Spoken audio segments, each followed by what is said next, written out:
Hello, welcome to Lazada Insider, featuring knowledge that makes a difference. We share trusted insights, forward-looking perspectives, and exclusive expert interviews to keep you ahead of the curve. Hello, everyone. Welcome to another episode of Lazada Insider Consumer Insights series. And I'm your host, Katrina, Senior Manager from Lazada Group Strategy. Today, we're going to talk about Omnichannel. I mean, if years ago you thought it was still a buzzword in retail, today it's already become the reality and the key for success in the future. And we're going to discuss this topic in detail with our expert guest, Neil from Kantar. Well, this pandemic, the prevalence of technology and the changes of consumer behavior have almost redefined the word shopping. And Neil is here today to help us decode what business need to know and need to do to win in the omnichannel world.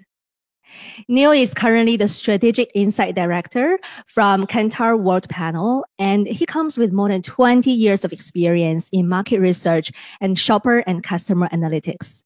He's passionate about delivering actionable shopper insights and recommendations to his broad range of local and multinational clients. Hi, Neil. It's great to have you on Lazada Insider. Thank you, Katrina, and it's a pleasure to be here. Very exciting to share some ideas and insights with you today. My name, as you've said, is Neil. I'm an Insight Director at the Worldpanel. I'm actually based in Singapore. I've been here for the last 5 years, but as you mentioned, I've been in the region quite some time, going back to the early 2000s. So I've got quite a lot of experience traveling to most of the countries in the region. I'm an avid shopper. I do a lot of online shopping, but I also love to get out into the offline world as well. So hoping today to really have an interesting conversation with you. That's great. That's great. You've certainly spent most of your career in Asia, I guess, since 2000. I mean, no wonder you really know our consumers in this region like the back of your hand. So let's talk about your latest observations then. Well, we know that, the pandemic has really upended what and how consumers shop in FMCG setting. So if we look at consumers' shopping behavior this year versus 2020 and pre-COVID-19, what are your major observations on the shifts, and how has this change actually impacted the overall FMCG landscape? So I think whilst there are obviously lots of changes still happening in consumers' lifestyles, many of the changes are not actually new. They're either things that were perhaps already underway in the pre-COVID world, or have been accelerated, since the pandemic started. And we're sort of seeing a continuation of that. So as people get used to living now, with the restrictions and with this new way of life, their shopping behaviors and retailers are adjusting to that one. So for example, in home, it's such a massive shift. When the pandemic first hit, we were suddenly, all locked up at home. We couldn't go out to restaurants. We potentially couldn't access certain retailers if they were in malls that were locked down or were too far away, or outside of a zone where we were allowed to travel.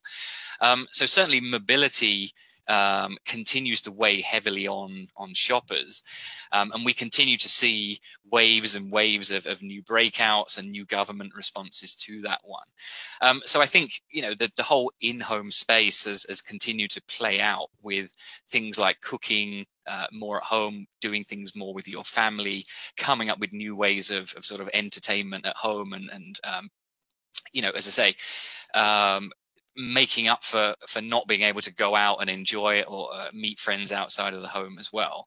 So I think that in-home element, food and beverages, has been incredibly important for continuing to drive the growth of FMCG. I mean, the growth rates have slowed down. We saw a lot of immediate panic buying from some of the populations, through the middle of 2020. Clearly that has gradually again disappeared as people have got used to new lockdowns coming into effect. So the growth rates are still there, but at a slightly slower pace.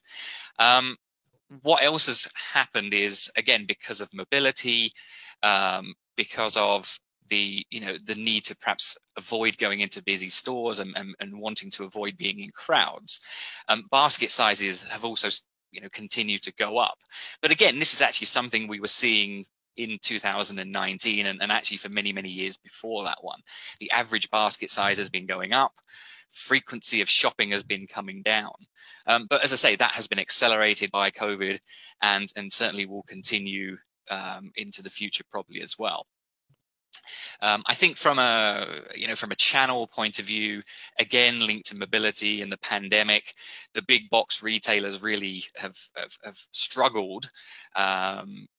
Proximity has been a resounding success. Okay, I think e-commerce, again, and we'll probably talk more about this, of course, everyone knew that e-commerce is rapidly growing and would do very well. But I think the surprising thing has perhaps been the resilience of traditional trade.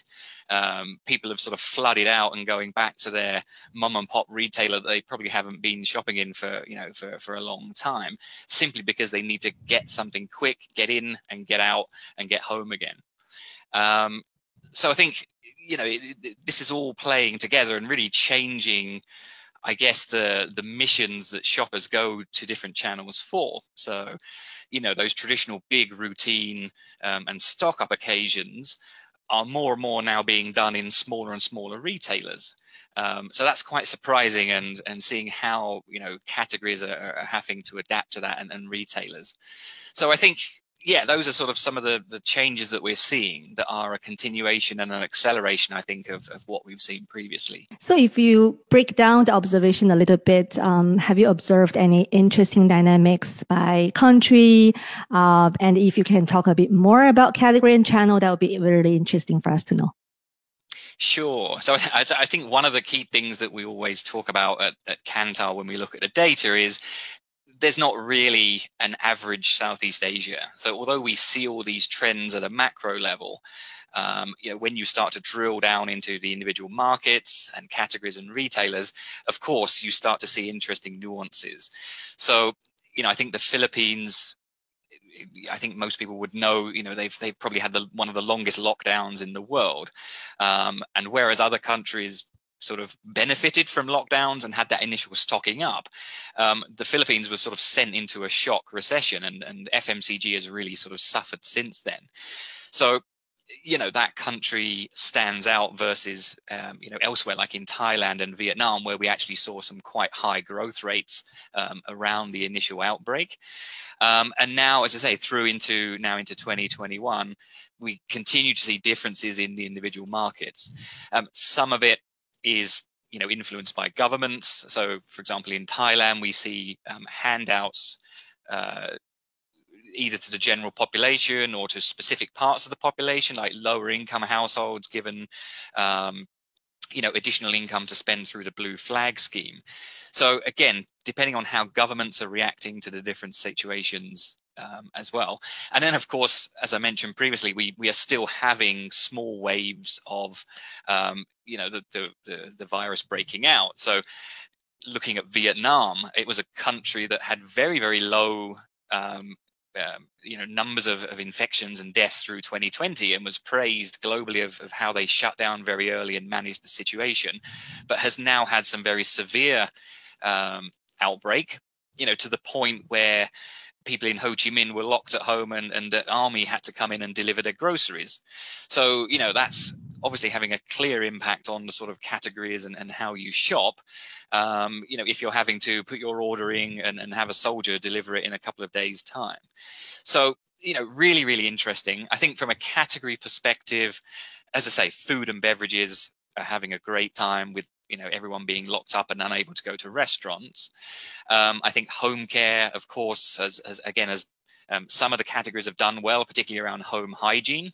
Laundry has struggled a bit more because, people are going out less. They don't have perhaps uniforms or work clothes. They just have one set of clothes to wear. So, some of the specific categories may have struggled. And then in personal care, again, some big differences between the basic staples, your shampoos and your soaps, which have just continued. Everyone needs to use them, and we do see some more people obviously looking for anti-bac and hygiene particular products. versus some of the more individual or higher end products such as moisturizers and cosmetics, which have taken a massive hit. So I think, again, there's some very interesting dynamics at category level. People have had to make some very hard decisions to drop some things from their baskets in order to better manage their household incomes as well. Interesting. I mean, these are very good observations and changes that you have seen, right, in the countries. So as you mentioned, there are still waves of COVID-19 virus, and we know that probably much of the next 1 to 2 years remain a little bit uncertain, right? But based on your understanding, on the data, on the trends that you see right now, how do you really foresee these behaviors that you mentioned progress in the next 1 to 2 years? Yeah, so I think obviously we're all waiting for the for the moment we can all go back out into the world. I think perhaps most of us thought that this would be over and 2021 would kind of at some point get back to normal. But as you rightly said, it seems to almost feel never ending. And I watched the news about the UK, and they're having their highest cases for 6 months. So it does seem that the new normal or whatever is a long way off. So I would imagine through 2022, a lot of the in-home behaviors, working from home still, even if offices do slowly start to reopen, I think a lot of people will want to still work at home, maybe 2-3 days a week. But of course, as things do open up, I think food and beverage will probably be the category that sees perhaps the biggest shifts, because there will be a lot of that out-of-home consumption starting up again. People really want to go out and have a meal with their friends and their families, etc. So I think the food and beverage categories, as I say, in particular, I think also as people are allowed to go back and mobility, eases up, some of the categories which were initially cut out because they're not essential anymore, again, will also start to come back. So as people need to start wearing 2 sets of clothes and have uniforms, laundry categories might start to do better again.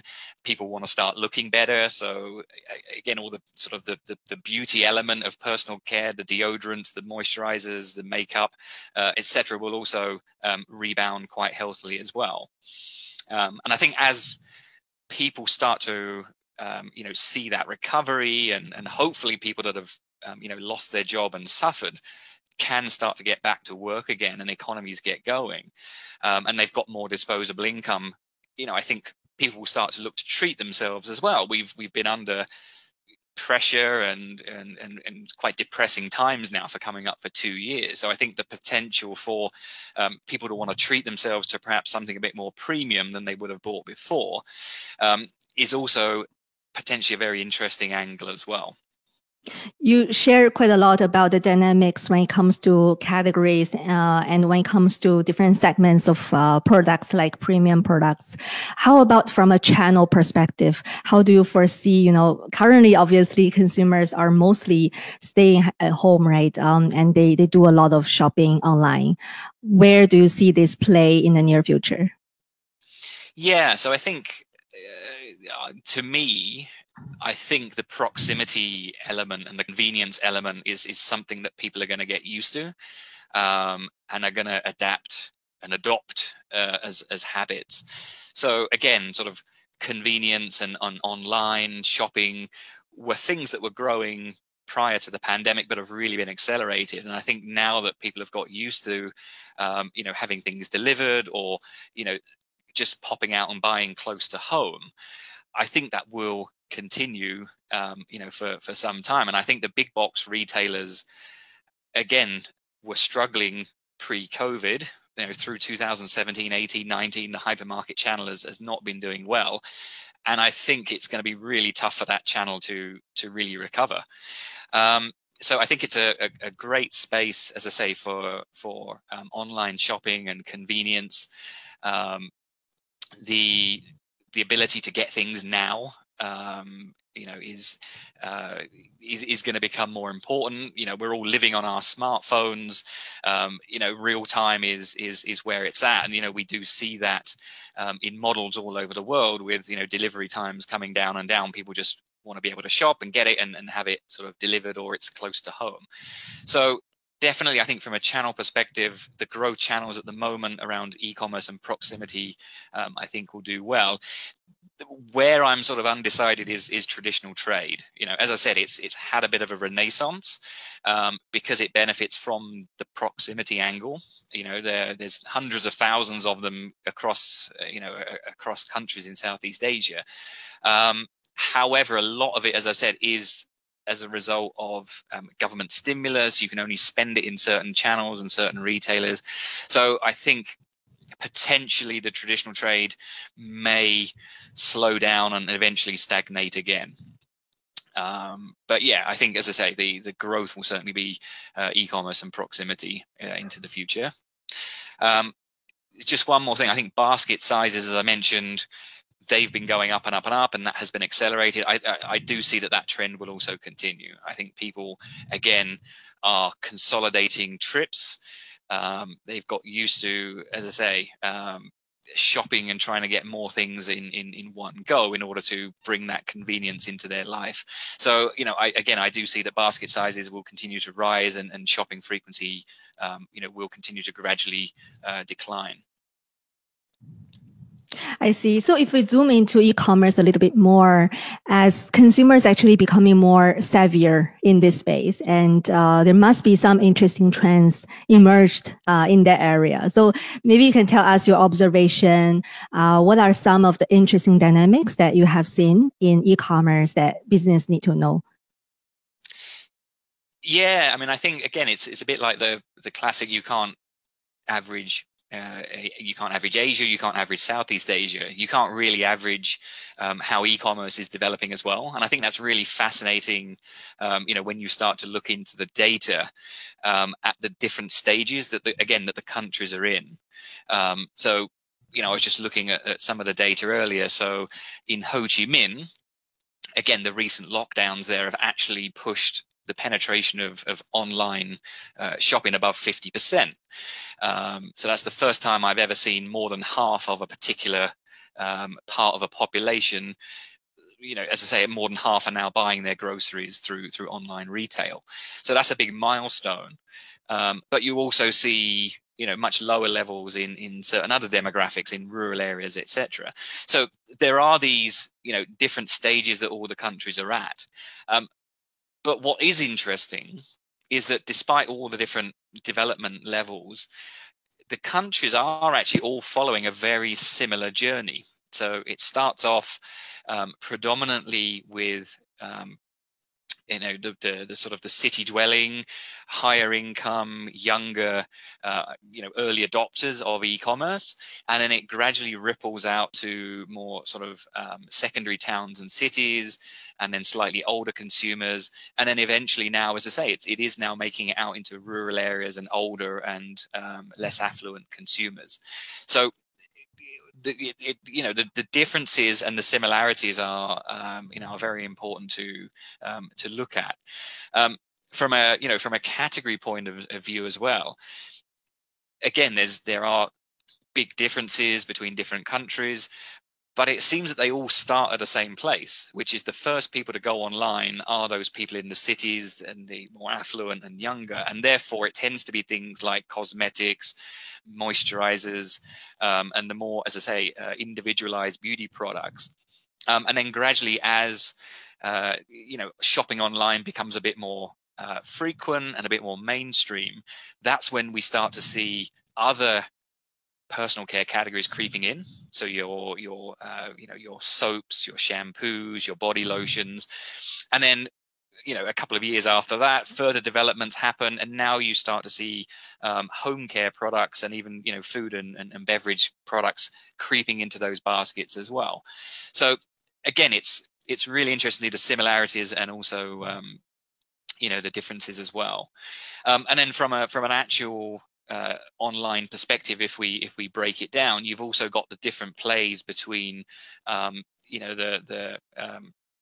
the platforms like the Lazadas of the world versus how, social commerce plays a role in certain people's lives. And then some of these other models coming now down from China, such as, O2O and group buying and all those other fragmentation, if you like, of online as well. So it is an incredibly interesting channel. It's evolving incredibly rapidly, so it's really interesting to see all these differences and, as I say, those similarities. Yeah, it's very interesting. And I completely echo with you when you talk about, actually these changes of demographic, right, of online shoppers actually correlate very well with the category dynamics and the category uptake in the online space. And you're absolutely right when it comes to the different new models of commerce. So I guess in the near future, it won't be like specific isolated models, but really all these different kind of channels and touch points working together eventually to serve the customer better. And that's essentially the essence of omnichannel. So like what you said, actually in Southeast Asia, the penetration of e-commerce still on the lower side, especially when we compare with other more e-commerce matured countries in Asia. So what I think this means is that this region still has quite a huge potential to grow. So where do you think the top 3 untapped opportunities lies in for further growth? And what does it mean for brands in this region? Yeah, I mean, the opportunity size for e-commerce is absolutely enormous. I mean, trying to think of top 3 is actually quite difficult. If I think from just purely the penetration point of view, so getting more shoppers, adding online to their channel repertoire, as you said, we're already at 50% in Ho Chi Minh, but elsewhere there's massive headroom. So I mentioned in rural, we are starting to see an acceleration of rural households starting to engage with online. But I think the highest penetration level is either in Vietnam or in Thailand. It's around about 20%. So not only is it 25 to 30% behind what we see in urban and those bigger cities, it then has a 50% gap to the rest of the population. So there's huge opportunities just from the point of view of the shoppers. And rural is one. I mentioned that obviously the older generations, the less affluent, are also not the early adopters of e-commerce. But as systems and platforms become easier to use, as payment systems evolve, as trust in the ecosystem develops, as delivery systems emerge to fulfill orders, we are seeing these penetration black holes, if you like. Suddenly there is a spark of light, and people are actually breaking through and beginning to use e-commerce more. So I mean, I think I've mentioned like 3 or 4 opportunities just if we just look at getting more shoppers into e-commerce. There's a couple of other angles we can think about as well. There's the more basket angle. So it's not just about someone shopping online. I can do that once and then disappear, and I would count towards the towards the penetration of Lazada, for example. But if I come back and repeat, I'm still in that penetration, but now my frequency has gone up from 1 to 2. And what we're actually seeing on average across Southeast Asia is now people are using online about 6 times each. Okay, so that means there's probably some that use it once or twice. There's some that are already maybe using it 12 times a year, like once a month, but the average is around about 6. Okay, now compare that to China or the UK, where the average online shopper actually buys groceries around about 20 times a year. Again, that's an average, so there's going to be people only buying once or twice, but there's probably people buying almost close to once a week, if not bi-weekly. So there's huge opportunities as well to continue to engage those online shoppers, to make them come back and repeat make another online purchase in a couple of weeks or a month's time. And I think the beauty of online is because you get all their details. You get their email address, you've got their order, you know what they bought before. You have that opportunity to then re-engage with those shoppers and send them something to spark their interest. So there's massive headroom there. The sky is not quite the limit on it, but you can consider people buy their groceries a few hundred times a year. There's a lot of baskets to tap into.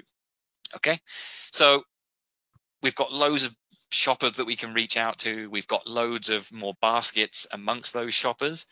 And then I think the third level, so once people are buying online every week or every other week, whatever we can get it to, you've then got the option and the ability to then drive more spending in each of those baskets. So as I mentioned early in the e-com journey, it's all about cosmetics and moisturizers, etc. And now it's gradually evolving. So more and more categories are being considered, when shoppers are doing their online grocery. Okay, so there's potentially more categories we can put in. And then the other thing as well is not just more categories, but the category themselves. How do we get them to spend more on that category?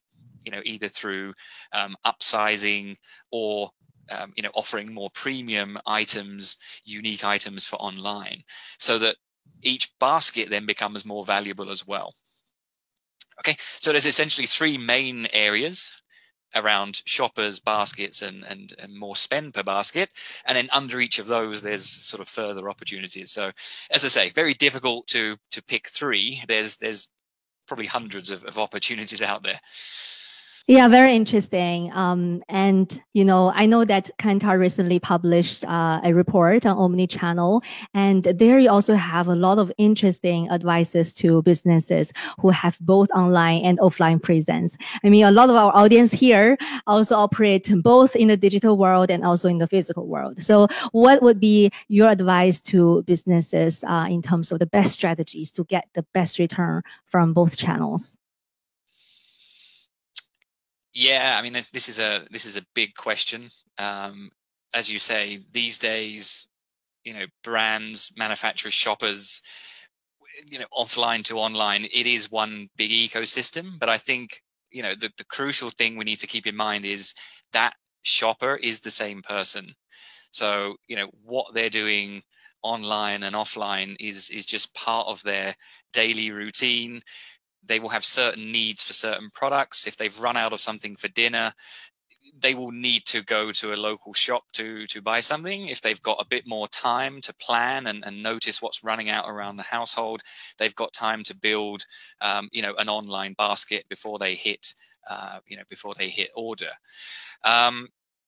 So, along the way, this is also a sort of a two-way journey as well. So in the past, people would just go very linear from a need to a decision and then to a purchase in an offline store. What we can now do is basically go backwards and forwards. So we can see things online, we can do our research, we can talk to friends, we can watch influencers, we can follow, particular sellers, etc., and watch videos. We can then go offline and have a look at it in store, maybe see if there's any trial sizes available, or talk to, an in-store advisor, maybe try a free sample, and then potentially come back and buy offline. So the interplay between offline and online retail, with that kind of social media overlay to it, has completely changed the rules, if you like. So it's critical for anyone that operates offline and online to really maintain their presence consistently, across the journey, so that I am available for that same shopper, whether they have that immediate need and they go offline, whether they are planning an online purchase. I'm also present and I'm consistent in my messaging, and then I'm also obviously very present through those social media channels, so that I'm generating chat, I'm generating interest, I'm getting follows, I'm getting recommendations through the community, and then that's facilitating those instant sort of purchases as well. Okay, so as I say, it's critical for brands to be omnipresent across omnichannel. And then I think the other thing to keep in mind as well is, although it's very fluid, and shoppers now have so many choices to buy their grocery, we have to keep in mind that that online purchase shouldn't just be about moving an offline purchase online. Okay, if we do that, I think we've really missed an opportunity there. So again, when someone makes a decision to buy online, whether they've, as I say, been building a basket, whether they've engaged with social media and they've come across something and they've been redirected, whatever it might be, at that point where they go online, let's not just get them to buy what they would have bought offline. Okay, and again, there's many ways that we can do that. There's very exciting things, around gamification. There are obviously intercepts. There are unique things that we can offer online, import products, or things that won't be available offline. So you get a premium if you purchase this, and it's only available for the next 3 or 4 days. Some of those examples have instantly sold out, and have done very well for certain brands in certain categories. So there's things that you can do that are very exciting. But there's even things that you can do at a much more basic level, just playing around with pack and price. Okay, and I'll give you an example that's close to my heart, which would be soft drinks. So, for example, I like to drink soft drinks. I have a glass every day, and if I were to buy this category offline, I would be limited by how much I can carry back from the store or carry to the taxi or what have you. Okay, and as a result, if I've got a 1.5 liter, that's all I can carry, I would be pouring into a glass with some ice, maybe 250 ml a day. But by going online, I search for my soft drinks. What comes up at the top of the search, because we can manipulate it and play around, is actually an offer on a 24-pack of my favorite soft drink. Now, suddenly, this looks attractive because I know I'm going to drink a lot of it. I drink it every day. It's bulky.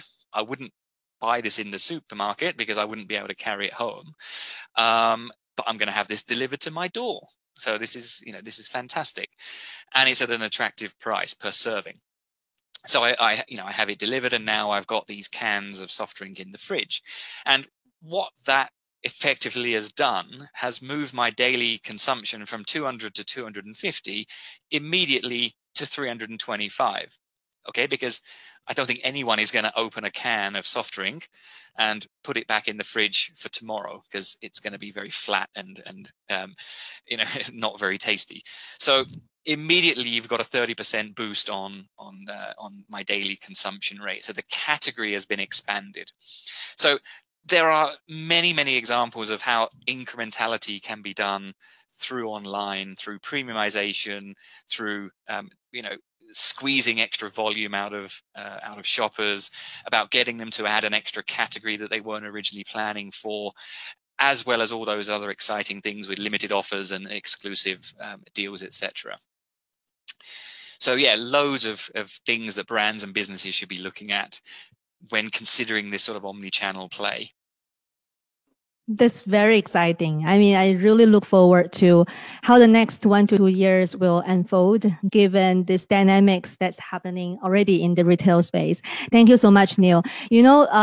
As actually e-commerce is growing and the business are actually racing to explore the opportunity in the digital space, we actually got asked a lot, is e-commerce actually the future? And I think our conversation today really sparked me to reflect on this question. And I think number one, be where your consumers are. Number two, also think about, what are the incremental value that you can add when you move consumer from one channel to the other, actually probably working both ways. So I think what you shared today, Neil, is really something that's critical for businesses to understand and to rethink about their channel play to prepare for the future of FMCG. Thanks a lot, Neil, for joining us and the great sharing. Thanks, Katrina, for having me. It was a great session. Thank you. This is Lazada Insider. We hope you enjoyed this episode. Make sure you click follow and subscribe so you don't miss our latest insights and expert interviews. Thanks again for joining us. Until next time, take care.